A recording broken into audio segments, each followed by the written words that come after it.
जय हिंद, जय छत्तीसगढ़। स्वागत है आपका अपने YouTube channel Avantika PSC academy में। आज का टॉपिक है हमारा छत्तीसगढ़ का इतिहास और छत्तीसगढ़ के इतिहास में देखेंगे आज हम लोग रामायण काल।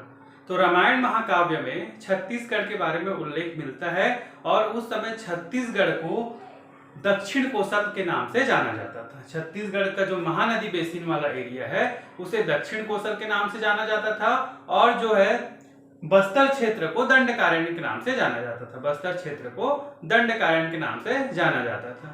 यहाँ पर के राजा का नाम था भानुमन। इस क्षेत्र के राजा का नाम था भानुमन और इनकी पुत्री का नाम था कौशल्या देवी। तो राजा भानुमन का यहाँ पे शासन था और उनकी पुत्री का नाम कौशल्या था। इनके पुत्र नहीं थे और कौशल्या का आगे चल के विवाह हुआ राजा दशरथ जी के साथ। यहाँ के राजा का नाम भानुमन था और भानुमन की पुत्री का नाम कौशल्या था, जिनका आगे चल के विवाह दशरथ जी के साथ हुआ। और कौशल्या माता जो है राम जी की माता है और जो है भानुमन की कोई पुत्र नहीं होने के कारण, भानुमन राजा के कोई पुत्र नहीं होने के कारण यह क्षेत्र जो है राजा दशरथ को मिला। यह क्षेत्र में शासन राजा दशरथ को हुआ। यह क्षेत्र जो है राजा दशरथ को मिला। अब इस क्षेत्र में जो है जब राम जी को वनवास मिला तो वनवास के दौरान काफी समय जो छत्तीसगढ़ में बिताया। लगभग 10 वर्ष जो है छत्तीसगढ़ में उन्होंने बिताया। 14 वर्षों के वनवास में उनका अधिकांश समय जो है छत्तीसगढ़ क्षेत्र में बीता। तो इसमें जो है इस टॉपिक से क्वेश्चन यही आता है कि यहाँ पे रामायणकालीन साक्ष्य कहाँ पे मिले हैं। तो आइए देखते हैं रामायणकालीन साक्ष्य कहाँ पे मिले हैं। तो सबसे पहले यहाँ पे कोरिया जिला में सीतामढ़ी हरचौका, सीतामढ़ी हरचौका। तो ये जो है छत्तीसगढ़ में राम जी, सीता जी और लक्ष्मण जी का प्रथम पड़ाव यही था। कोरिया जिले के सीतामढ़ी हरचौका में इन्होंने सबसे जो प्रथम पड़ाव यहाँ पे जो राम जी, लक्ष्मण जी और सीता जी तो सबसे पहले छत्तीसगढ़ में इसी क्षेत्र में आए। उसके बाद जो है आपका सरगुजा। तो सरगुजा में जो इम्पोर्टेंट है तो सरगुजा में रामगढ़ की पहाड़ी है और रामगढ़ की पहाड़ी में ही सीता बेंगरा, लक्ष्मण बेंगरा, ये सब यहाँ पे गुफा है। यहाँ पे रामायणकालीन साक्ष्य मिले हैं। सीता बेंगरा वह जगह है जहाँ पे राम जी और सीता जी निवास करते थे। लक्ष्मण बेंगरा वह जगह है जहाँ पे लक्ष्मण जी निवास करते थे। बेंगरा का मतलब सरगुजिया भाषा में गुफा होता है। तो यहाँ पे सीता बेंगरा और लक्ष्मण बेंगरा की गुफा मिले। इसके अलावा जो है हाथी खो, सीता कुंड, किष्किंधा पर्वत, यही यहाँ इस पे प्रमाण, सीता कुंड, हाथी को, ये सब के प्रमाण सरगुजा जिले में मिले रामगढ़ की पहाड़ी में।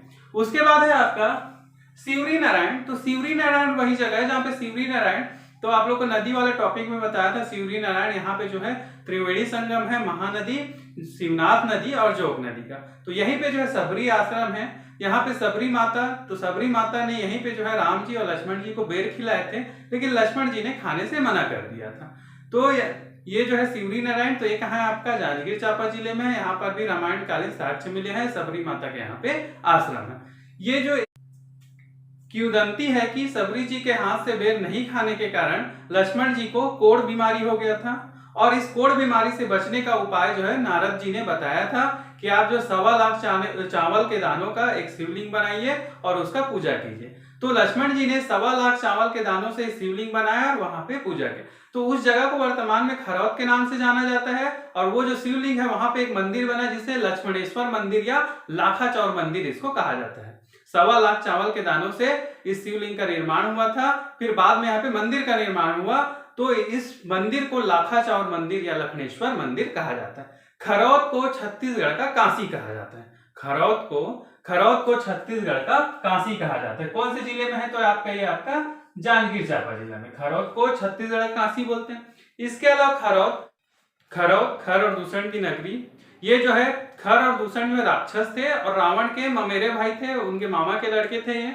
और जब शूर्पणखा के नाक और कान को काट दिया गया था लक्ष्मण जी के द्वारा, तो जो है इन लोग जो है युद्ध करने आए थे खर और दूषण, तो इनका भी आतंक का सफाया किया, इनका भी सफाया किया राम जी और लक्ष्मण जी। तो खरौत कौन से जिले में है? जांजगीर चांपा जिले में और इसको छत्तीसगढ़ का काशी कहा जाता है। खरौत को छत्तीसगढ़ का काशी कहा जाता है। फिर है आपका तुरतुरिया। तो तुरतुरिया जो है आपका बलौदाबाजार जिले में है। बारनवापारा अभ्यारण्य के बीचों बीच में है तुरतुरिया और यहाँ पे जो है वाल्मीकि जी का आश्रम है और यहीं पर जो है सीता माता जी ने लव कुश को जन्म दिया था। तो लव कुश की जन्म स्थली इसको कहा जाता है तुरतुरिया को। तो तुरतुरिया बलौदाबाजार जिले में है, बारनवापारा अभ्यारण्य के बीचों बीच पे है ये, और यहाँ पर से बलमदही नदी गुजरती है। और खास बात क्या है यहाँ पे, तो वाल्मीकि जी का आश्रम है और यहीं पे जो है सीता माता ने लव और कुश को जन्म दिया था। तो लव कुश की जन्म स्थली के रूप में इसको जाना जाता है तुरतुरिया को। उसके बाद है आपका चंद्रखुरी। तो चंद्रखुरी में जो है कौशल्या माता का मंदिर है। चंद्रखुरी जो है रायपुर जिले में आता है, रायपुर जिले के आरंग ब्लॉक के अंतर्गत ये आता है। तो चंद्रखुरी यहाँ पे जो है कौशल्या माता का मंदिर है और यह विश्व का एकमात्र कौशल्या माता का मंदिर है। ये कहाँ है आपका, चंद्रखुरी। फिर जो सिहावा, तो सिहावा जो है आपका धमतरी जिले में है। यहाँ पे जो श्रृंगी ऋषि जी का आश्रम है, सप्त ऋषि जी का आश्रम है, और इस क्षेत्र में राम लक्ष्मण जी ने यहाँ पर जो है राक्षसों का अंत किया था। यहाँ पर राक्षसों का अंत किया था। सिहावा क्षेत्र जो है राक्षसों के आतंक से ग्रसित था। तो श्रृंगी ऋषि जी के आग्रह पर ये लोग यहाँ पे गए और यहाँ पर के राक्षसों का यहाँ पे अंत किया। तो राम जी लक्ष्मण जी सिहावा क्षेत्र में राक्षसों का अंत किया। उसके बाद है आपका पंचवटी। तो पंचवटी आपका कांकेर जिला में, पंचवटी कांकेर जिला में है और यहीं पर से माता सीता का अपहरण हुआ था। रावण ने यहाँ पे अपहरण किया था। तो ये पंचवटी है, कहाँ है आपका, कांकेर जिले में। फिर लास्ट पड़ाव था रामाराम। तो रामाराम जो है सुकमा जिले में है और ये जो है अंतिम पड़ाव था। तो यहाँ पे जो है राम जी, लक्ष्मण जी और सीता जी तो वनवास का जो काफी समय जो है इस क्षेत्र में बीता है। वर्तमान में जो है छत्तीसगढ़ सरकार के द्वारा राम वन गमन परिपथ का निर्माण किया जा रहा है। राम वन गमन परिपथ इसको जो है केंद्र सरकार और राज्य सरकार दोनों को मिल के जो है राम जी जहां जहां जिस क्षेत्र में रहे, जिन क्षेत्रों में निवास किए, उन जगहों को जो है चिन्हांकित करके पर्यटन के रूप में इसको डेवलप किया जा रहा है। तो यहाँ पे जो है टोटल 75 जगहों का चिन्हांकन किया गया है, जिसमें राज्य सरकार के द्वारा 51 जगहों को डेवलप करना है। इसका शुरुआत हुआ है तो 22 नवंबर 2011 को। तो प्रथम चरण के तहत जो है 9 जगहों को चिन्हांकित किया गया। तो पहला आपका सीतामढ़ी हरचौका, तो ये कहाँ है आपका, कोरिया जिला में। दूसरा रामगढ़ की पहाड़ी, तो सरगुजा जिला में। तीसरा तुरतुरिया, तो ये कहाँ है आपका, बलौदाबाजार जिला। सिवरी नारायण, तो जांजगीर चांपा जिला। फिर उसके बाद है आपका चंद्रखुरी, तो रायपुर जिला। फिर राजिम, तो राजीवंद है आपका गरियाबंद जिला। फिर सिहावा, तो सिहावा धमतरी जिला। फिर जगदलपुर बस्तर जिला और लास्ट में रामायण। तो राम वन गमन परिपथ के तहत 9 जगहों को चिन्हांकित किया गया है। सीतामढ़ी हरचौका, कोरिया जिला। फिर आपका दूसरा है आपका सरगुजा, तो सरगुजा में आपका रामगढ़ की पहाड़ी। तीसरा है आपका तुरतुरिया, बलौदाबाजार जिला। फिर सिवरी नारायण, तो जांजगीर चांपा जिला। फिर चंद्रखुरी, तो रायपुर जिला।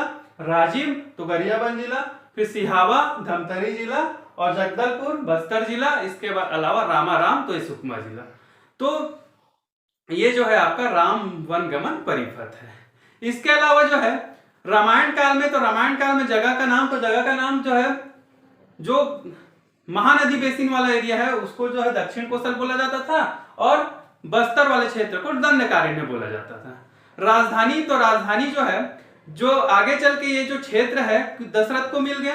विवाह के पश्चात ये क्षेत्र दशरथ जी को मिला और दशरथ जी को मिलने के पश्चात जो है आगे चल के जब राम जी राजा बने, तो बाद में फिर जब लव और कुश जो राजा बने, तो ये जो है दक्षिण कोसल वाला जो क्षेत्र है कुश के हिस्से में आया और उन्होंने अपना राजधानी बनाया कुश स्थली। राजधानी उनके नाम था कुश स्थली, जो वर्तमान में सिरपुर को कहा जाता है। तो सिरपुर उस समय कुश स्थली के नाम से जाना जाता था। सिरपुर कुश स्थली के नाम से जाना जाता था। राजा यहाँ पे भानुमंत हुए, उनकी पुत्री का नाम था कौशल्या, जिनका विवाह दशरथ जी के साथ हुआ। भानुमंत का कोई पुत्र नहीं था, इसलिए यह जो क्षेत्र है जो दशरथ जी के हिस्से में आ गया और आगे चल के यहाँ पे जो है राम जी के हिस्से में आए। राम जी का ननिहाल था और जब राम जी के पश्चात जो लव और कुश जब शासक बने, तो यह क्षेत्र जो है कुश के अंतर्गत आया और कुश ने अपना राजधानी बनाया कुश स्थली को। तो रामायण काल में इस क्षेत्र की राजधानी क्या थी, कुश स्थली, जिसको वर्तमान में सिरपुर के नाम से जाना जाता है, जो महासमुंद जिले। आज के लिए इतना ही। अगर आपको वीडियो पसंद आया तो लाइक करें, शेयर करें और सब्सक्राइब करें। धन्यवाद।